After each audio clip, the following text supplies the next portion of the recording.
Haruskah diriku mengorbankan lagi cinta yang terlahir di hatiku, hanya karena ku tak mampu lagi menahan cobaan darimu.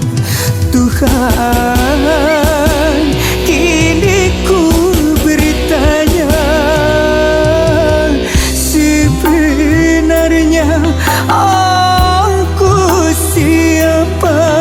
Tuhan, coba tolong diriku yang sebenarnya untuk siapa? Tunjukkan, coba tunjukkan, aku dilahirkan untuk siapa?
Dapat mengenal kasihnya.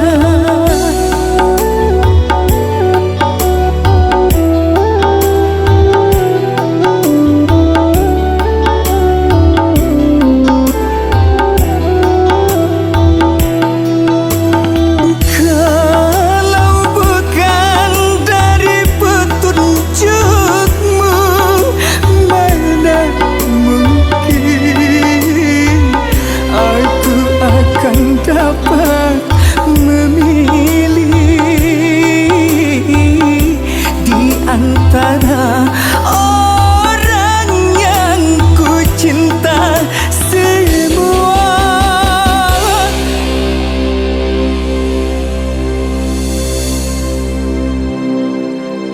Ku serahkan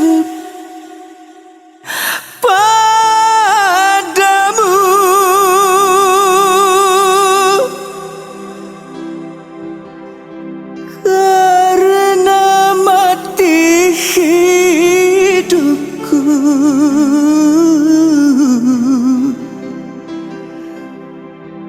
ada di tanganmu.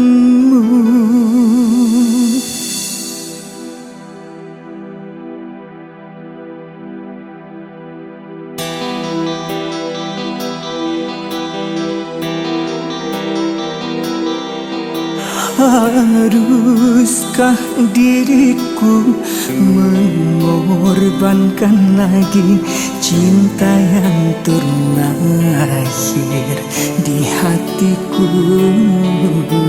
hanya karena ku tak mampu lagi menahan cobaan darimu. Tuhan,